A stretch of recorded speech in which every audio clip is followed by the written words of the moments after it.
All right, so my name's Tom Reed. You know, guys, I do interviews up and down this area, Michigan Avenue. I ran into Ginger again. Ginger, how are you? I'm okay today. And you know, I upload these to YouTube. Yes. You fine with that? I'm okay with it. Okay. And I gave you some stuff. You got a blanket. You got clothes. Yeah. Gloves, things for your ears. Yeah. And Swedish fish. Yes. And there's one thing I'm gonna use it as a handkerchief. Handkerchief. Wow. Okay. Yeah. You picked through the box of clothes. Yeah. There was one shirt I liked, I believe. Okay. And they're not really clothes. They're kind of like scarves. Okay. A lot of the things that look like shirts. Yeah. Yeah, they were like scarves. So I've been staying with my friend, and so I'm gonna like use them to put on top of the tables. Yeah. Give the room a little decoration. That a girl. What was I gonna ask you? On your last video, somebody recognized you from when you were a waitress. Oh, really? Said you're a good waitress. Oh, wow. Yeah, I was. And since I last saw you, which I guess 2-3 weeks ago, how are things going? They're going okay. I've been taking kind of better care of myself, I feel like, and I've been, my mom's been letting me stay at her house a few nights a week. Okay. So that gives me a chance to like shower, sleep, eat a good meal, not out here all night, getting high all night.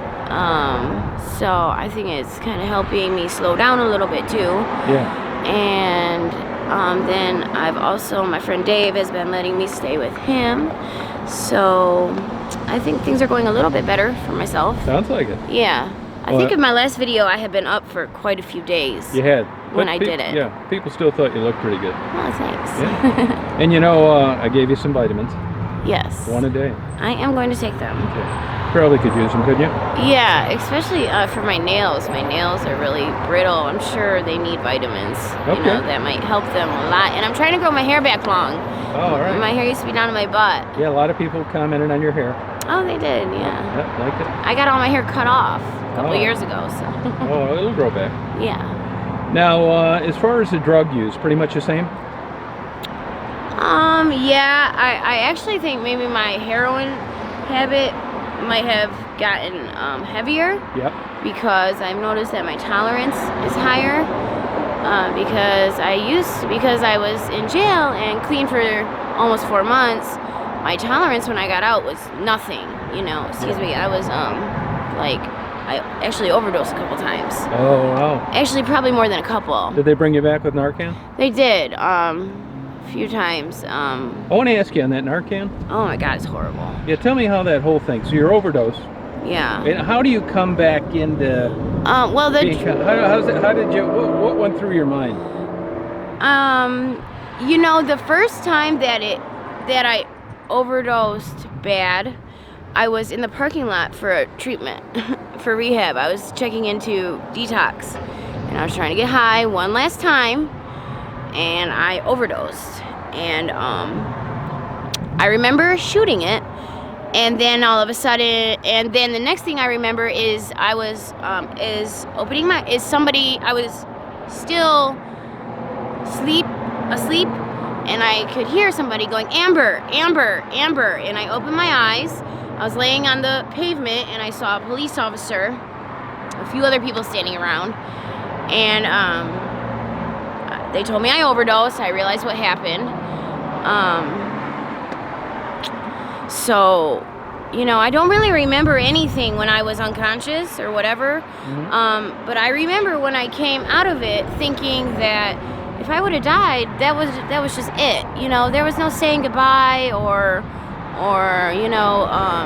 forgiving anybody or being at peace, when you pass away. That was just it, Yeah.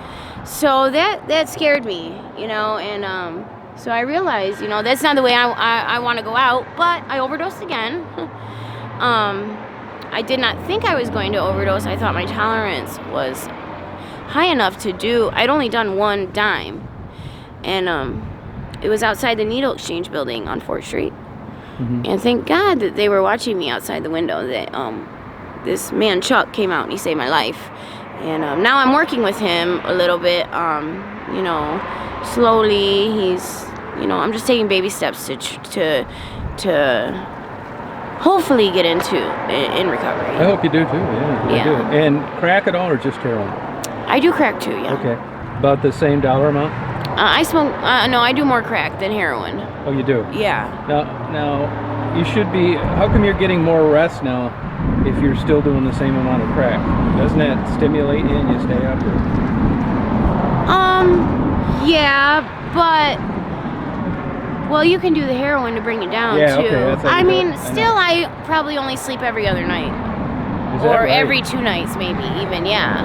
Like I've been up. The last time I slept was Monday night. Wow. What's today? Wednesday? Yeah. Yeah, so I don't even know if I'll go to sleep tonight. Now, you would be out here walking around all night sometimes?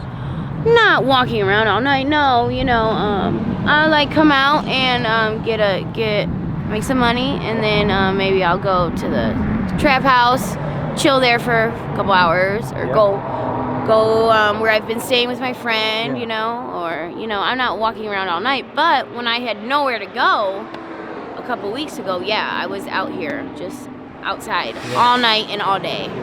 Now, do you have any regulars? Yeah, I do.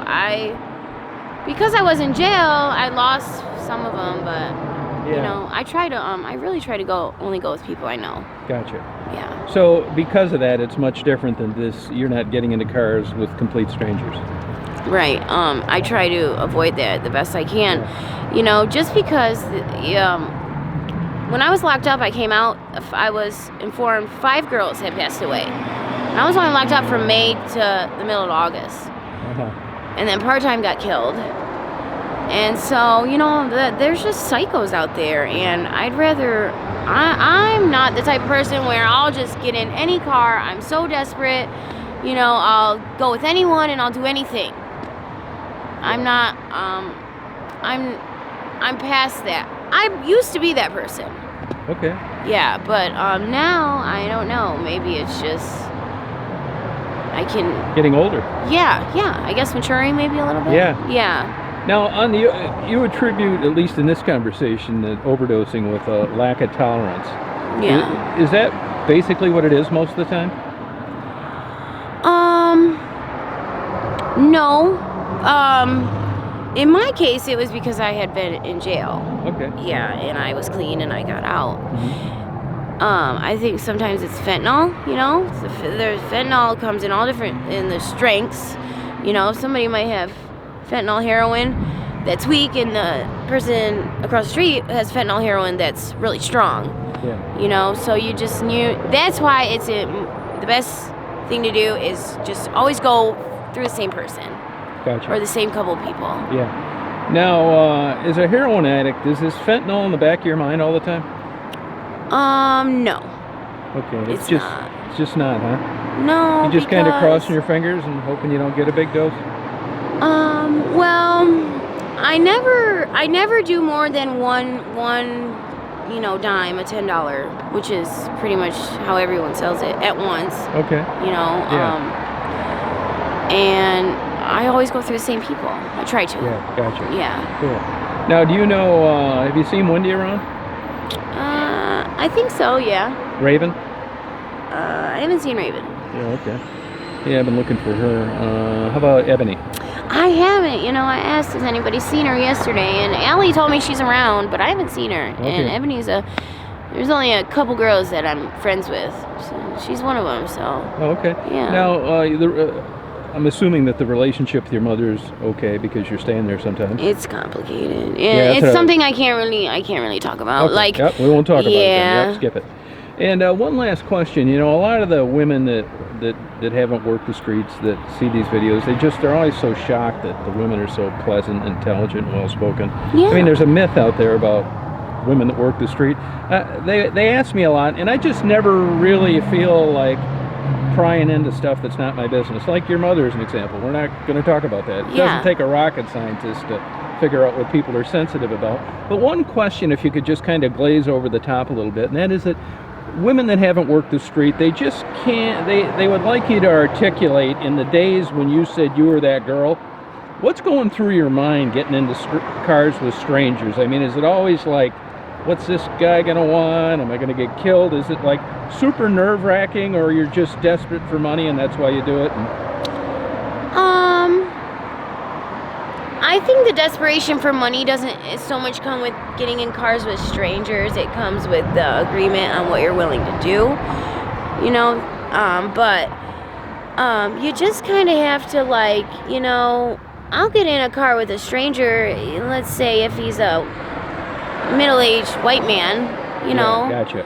versus, you know, a thugged out, I'm not trying to sound racist, I know. black guy, you know. Yeah. I'm not one of those girls that say I don't date black guys. I do. I date black guys, you know. Yeah. But like I said in my last video, you know, that I've learned hard lessons and I've acquired a lot of street knowledge. So, you know, back then, you know, I don't know, if something fucked up happened, I learned a lesson, you know. I could have been desperate, you know, and that's you know, I don't. Yeah. Do you get what I'm saying? I do. I forget your age. I'm 30. 30, okay. Now, just a dumb question. I think of this. I'm not going to put it on anybody else. Do you think if you could flick a switch and you were off heroin and you had a job and you liked it and you didn't want to mess it up and you were off the streets, do you think it's possible to have a healthy relationship down the road, or there's just too much baggage? Or You asked me that last time. I did. Yes. I did. But we Yes. didn't get into it too much. And I get asked it a lot. I wondered myself more than anybody else did. I mean, is the likelihood of it, just throwing something out there? I absolutely think it's possible to have a healthy relationship. You just have to find the right person that accepts you for who you are and your past, and there has to be honesty and trust, and you know, and you have to put your recovery as number one. Okay. For sure. Because if you, for instance, I like to go to meetings when I get clean. I like to go to, you know, NA meetings and stuff.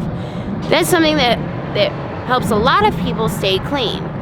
If that's working for you and you stop doing it, you put yourself at a greater risk for relapse, you know. So you just have to, even if you're in a relationship, you should always put your recovery first, you know, because these drugs just can have destroyed our lives, and when people work so hard to get their lives back, you know, that you want to keep it that way. Gotcha. All right. That's, I think. Okay. You got any questions for me? No. None? No. You got anything to say to your fans out there that think you're an intelligent woman with a lot on the ball? I think it's really cool that I have fans, and maybe if they ever want to,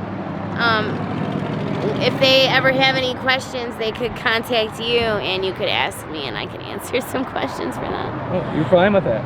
Or whatever, yeah. Right, you know, I'm not guaranteeing I'll answer the question, but... Yeah, there's a lot of mystique to this. I mean, it's great that they get to see what you're like rather than basing it on some movie they saw.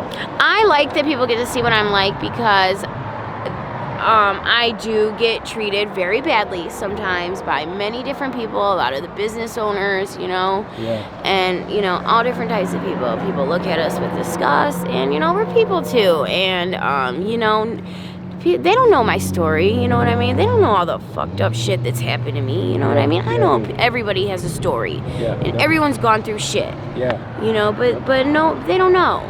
You know, so if a person takes time to get to know somebody before they judge them, you know, then the world probably would be a lot different.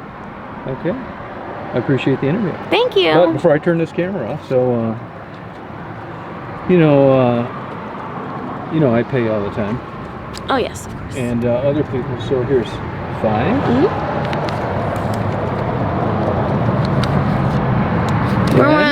You're one of the guys we let pay after. Oh yeah, and that's you know what I'm saying? Because on your yeah. dates, you make them pay first. 3. So there's 10 for me and 10 from Marty and Kelly in Atlanta, Georgia.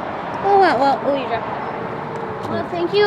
You said Marty and Kelly? That's for being honest. Thank you. That's right. There's another 5. Marty and Kelly? Marty and Kelly in Atlanta, Georgia. Yeah. They, okay. Well, thank you, Marty and Kelly.